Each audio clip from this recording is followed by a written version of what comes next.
Good afternoon, everybody. Good to see you all. Since Inauguration Day, President Trump has secured trillions of dollars in private and foreign investments. Every single day, more money is pouring into our country, which will create more jobs for hardworking Americans. Today, Schneider Electric pledged to invest more than $700 million in the United States to boost American energy infrastructure and AI. On Monday, Hyundai announced a $20 billion investment in the United States, including $5.8 billion for a new steel plant in Louisiana, which will create nearly 1,500 high-paying jobs.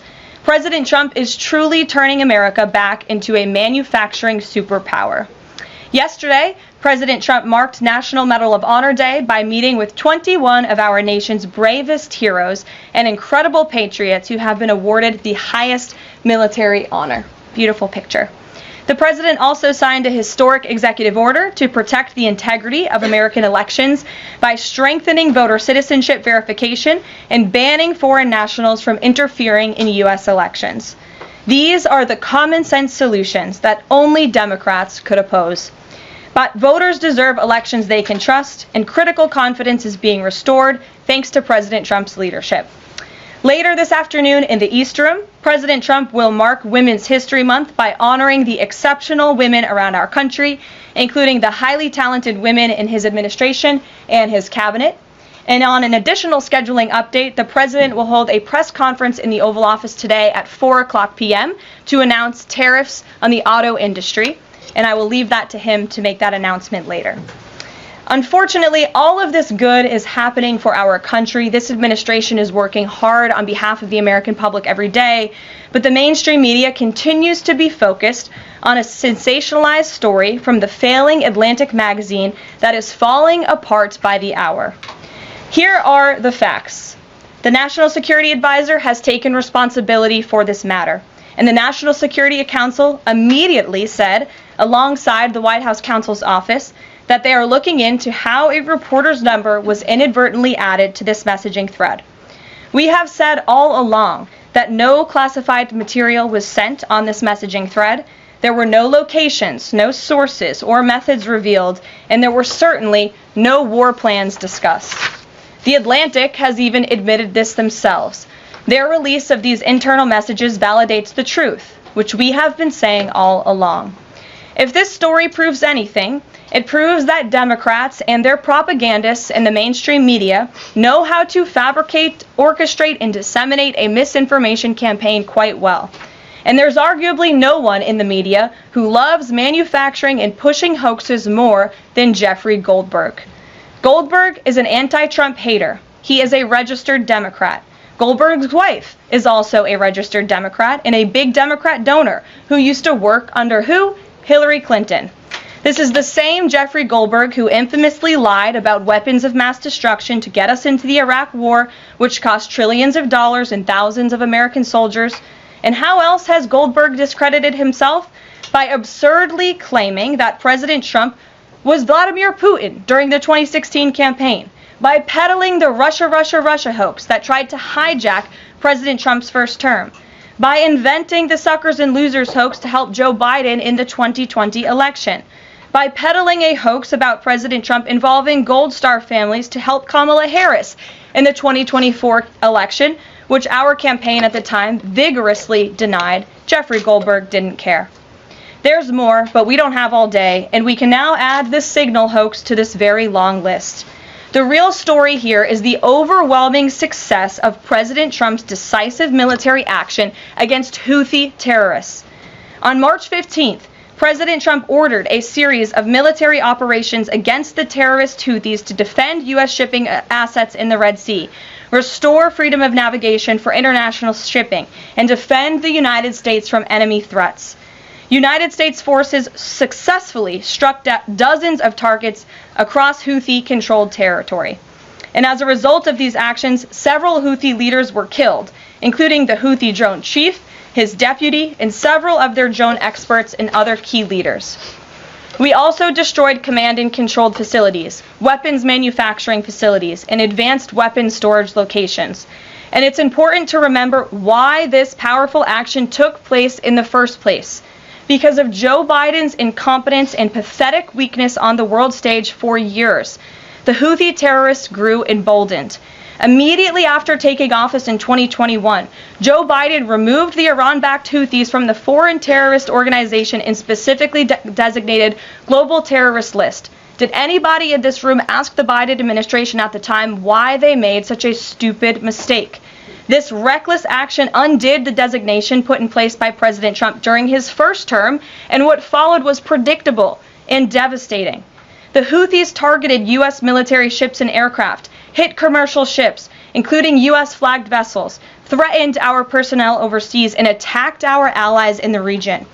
This resulted in more than a year of U.S.-flagged commercial ships being prevented from safely sailing through the Suez Canal, the Red Sea, and the Gulf of Aden.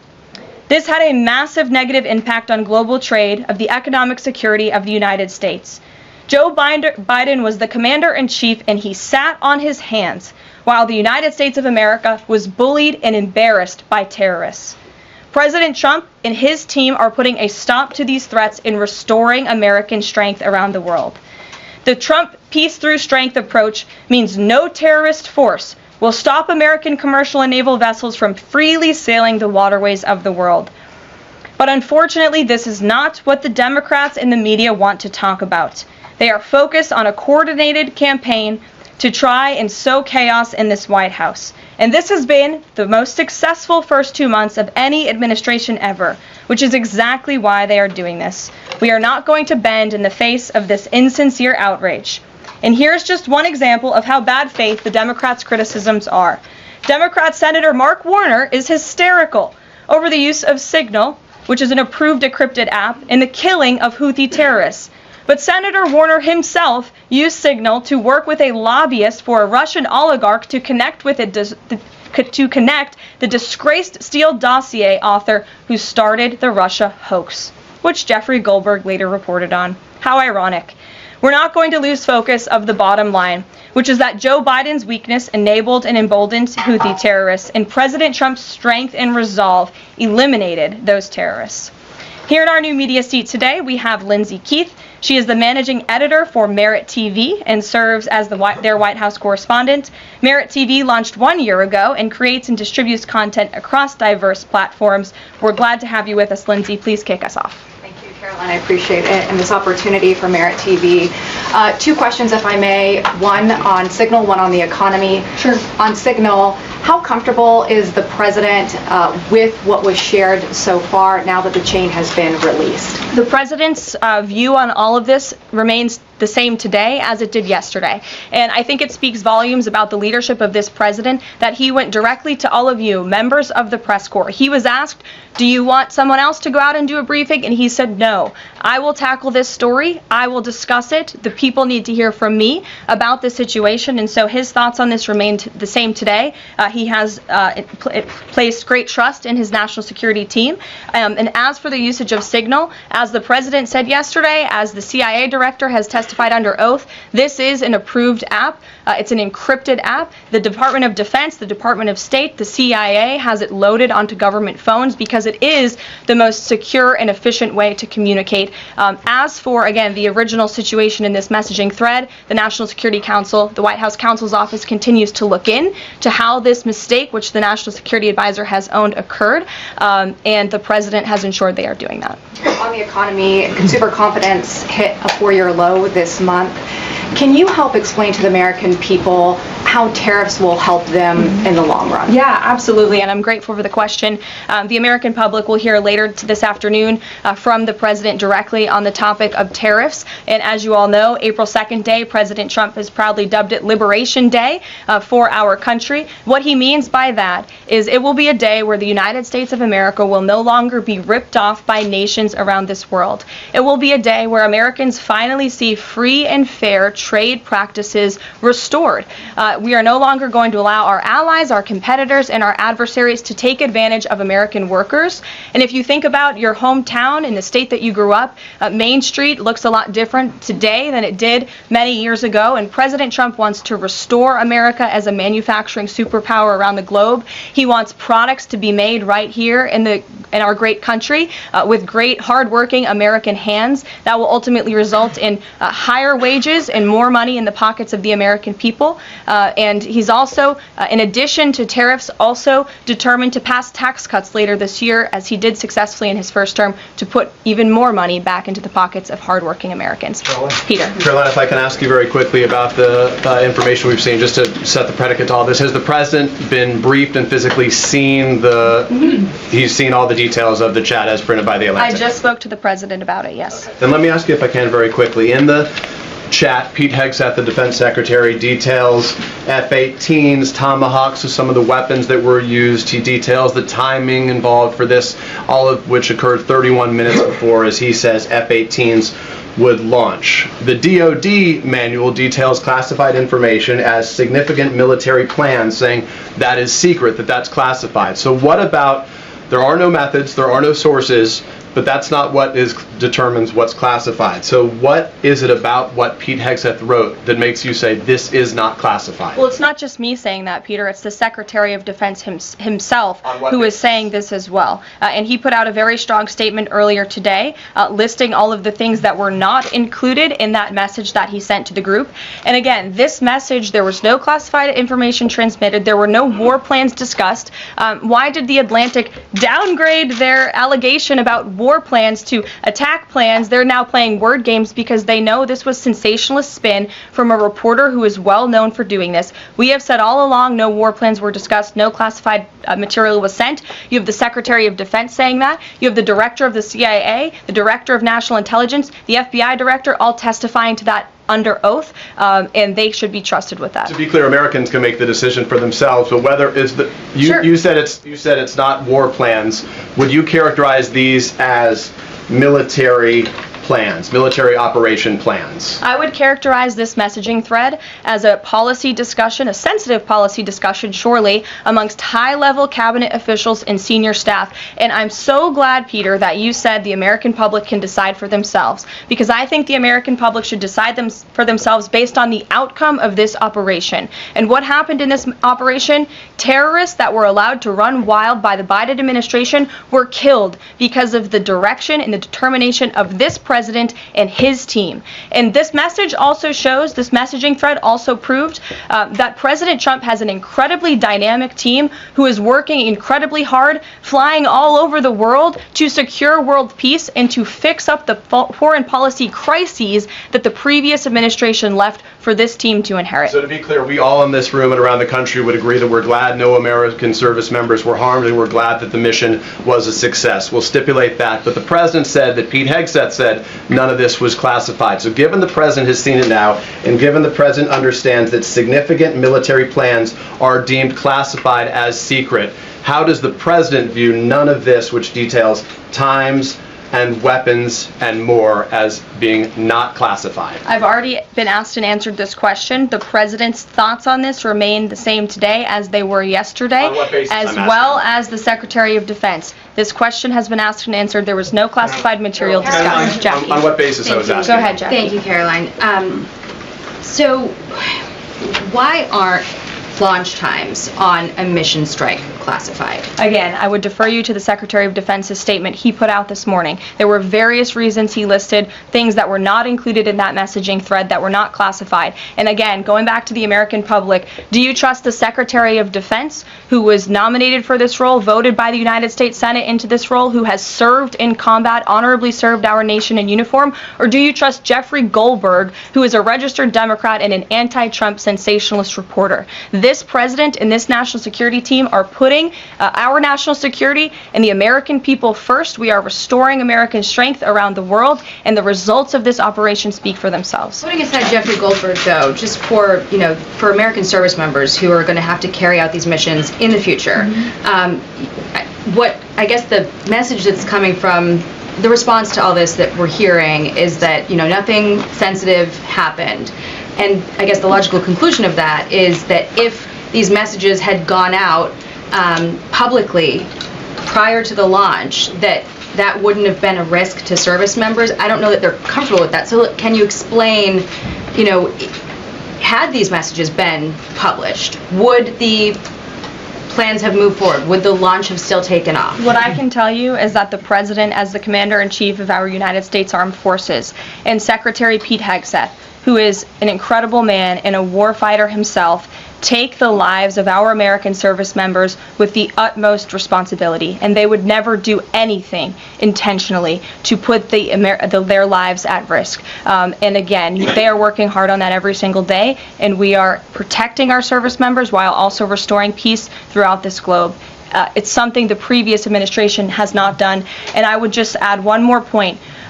We are not going to be lectured about national security and American troops by Democrats and the mainstream media who turned the other cheek when the Biden administration, because of their incompetence, left 13 service members dead in Afghanistan, and not a single person in the previous administration was held accountable for that botched withdrawal. Joe Biden said, in fact, it was a great operation. That is despicable. It's unacceptable to this president and this Secretary of Defense. The National Security Advisor has taken responsibility for this inadvertent number being added to the messaging thread, but above all, we take the lives of our troops, safety, security, prosperity around the globe with the utmost seriousness. Goldberg's intentions, do you believe Jennifer, that he go would ahead. release that to embarrass the administration ahead of the worldwide threats? Jennifer, go ahead. Given what you've said about the president's trust in his national security team, can you say definitively that no one will lose their jobs? No one will lose their job at all because of this Signal situation? What I can say definitively is what I just spoke to the president about, and he continues to have confidence in his national security team. One more, can I ask one more, Karen? On the targets in Yemen on March 15th, can you say were 100% of the targets that were planned for March 15th, were they all destroyed? Because that would be an indication if some of them were moved or they were not all hit, that maybe perhaps some of the enemies were able to get some of the information in that signals. What I can say about the operation is what the Department of Defense has put out there. I would refer to them for any further operational details. But there have been more than 100 strikes conducted against Houthi targets, and they have hit key Houthi leaders, air defense systems, command and control nodes, headquarters, weapons manufacturing and storage facilities. And these operations will continue until the freedom of navigation in our seas is restored and U.S. shipping can safely transmit without the fear of attack. And again, we believe that this has been a very successful operation thus far, and it will continue until this administration feels it no longer has to, and these terrorists have been taken out, which again is something the previous administration should have done, but they didn't, and now we've inherited this crisis. Stephen. Thank you, Caroline. I'd like to clarify something about the investigation and also ask about some conservative commentary. On the investigation, Mike Waltz said last night that he had spoken to Elon Musk about figuring out how Jeffrey Goldberg's number got in his phone. You mentioned the NSC and the White House counsel's office investigating. Can you just clarify who is investigating, who's leading that, and also Dave Portnoy, who endorsed President Trump, said today that he thinks that Mike Waltz should leave. Could you respond to that? Sure. Great respect for Dave Portnoy, but I just answered that previous question from Jennifer. As for your original question about who's looking into the messaging thread, the National Security Council, the White House counsel's office, and also, yes, Elon Musk's team. Elon Musk has offered to put his technical experts on this to figure out how this number was inadvertently added to the chat. Again, to take responsibility and ensure this can never happen again. I have two questions. One on a follow-up on something you just said, but since we have these messages released and you said that the president has now personally reviewed them, at the chat at one point Pete Hegseth wrote 14-15 strike drones on target, and in all caps he said, "This is when the first bombs will definitely drop."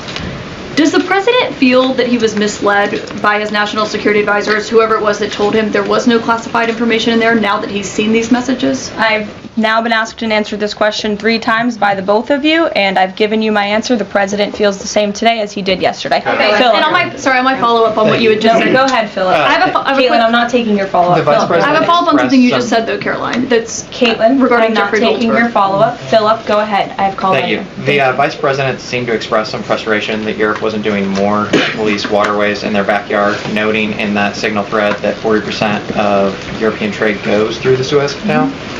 Does the president share that opinion and frustration? And then going forward, should the Europeans be responsible for policing that waterway? Well, the president was asked this question yesterday by the pool in the cabinet room, and he answered this question. He said yes, he believes that Europe has been, as the vice president put it, freeloading on the backs of American taxpayers and off the backs of the United States of America, and he wants to ensure that Europe pays their fair share. He's always been very honest and upfront about that, and I think the vice president shares those concerns with him as well. And then one more. Sure. Enlisted soldiers, sailors, and Marines would face consequences if they shared this type of information inadvertently with a reporter. Can you tell us more why the president is so willing to give Mike Waltz a mulligan here? Again, I have now been asked and answered the same question using different language multiple times. If anybody has another question, there's a lot of different things going on in the world. We have tariffs possibly being implemented later today. The president is going to talk about that at 4 o'clock this afternoon. Sure, go ahead. Okay, thank you for taking my question. I wanted to first and foremost thank the administration for the election integrity executive order, because so many journalists for 4 years were banned from talking about this very subject. So thank you to the administration for that. My question is, yesterday President Trump, when signing the order, said that there is more to come when it comes to election integrity. Would that include same-day voting and hand-counted paper ballots? And why are Democrats so against election integrity measures like obviously proof of citizenship when it comes to voting in a United States election? Well, it's a very good question. You'll have to ask the Democrats why they're against so many common sense things, not just mandating voter ID. Why are they against men and women's sports? Why are they against deporting foreign terrorists from American soil who have been designated a foreign terrorist organization? I'm referring to Tren de Aragua. As for the election integrity executive order that the president signed yesterday, this is in an effort to restore trust in American elections. There were more than 10 steps taken, 10 executive actions taken throughout this one order. It directs the department, or the Attorney General rather, in Homeland Security to prevent non-citizens from any involvement in administering elections. There's also another host of actions. We can provide the fact sheet for you, but it's a very strong election integrity executive order, and the president would also like to see Congress do something about this very important issue. Sure, go ahead. Caroline, the Republicans and Democrats alike have been expressing some concern about the frequency with which senior Trump officials have been using the Signal app. Has there been discussion, or will there be a review about how often they use Signal, and if you could explain to us how they might be considering other applications to get away from something like this happening again? Sure. Well, again, first of all, Signal has been an approved app for government use. It's an encrypted app, and as I said, it's the most safe and efficient way of communicating, especially when people can't be in a skiff or inside a room physically together. I think, as the president said yesterday, he wishes that everybody could be in the room, and it's our goal to ensure that everybody can be. But again, no classified information was discussed in this chat, and any time classified information is discussed amongst high-level officials across this administration, secure lines of communication are used, including, by the way, our special envoy, Steve Witkoff, who I understand the Wall Street Journal erroneously reported that he was on this Signal chat on a personal device while in Moscow. That is absolutely false. Steve Witkoff did not have his personal device, nor did he have his government device with him. He was given a classified, protected server by the United States government, and he was very careful about his communications when he was in Russia. So rest assured to the American public, this administration is taking every precaution when it comes to protecting our national security, and that's why the American people re-elected this president, because they know that our national security is in good hands with the President of the United States. Speaking of the Vice President, I understand he's going to be speaking any moment now. I would hate to counter-program the Vice President of the United States. You'll also hear from the President at 3 o'clock. He will be honoring women's history at the Women's History Month celebration. We have a lot of great women across our cabinet who will be in attendance, so we'll see you all there. And then you'll also hear from the President again at 4 o'clock when he talks about tariffs. So plenty of time for more questions. Sorry it's a bit shorter today, guys. We'll see you later.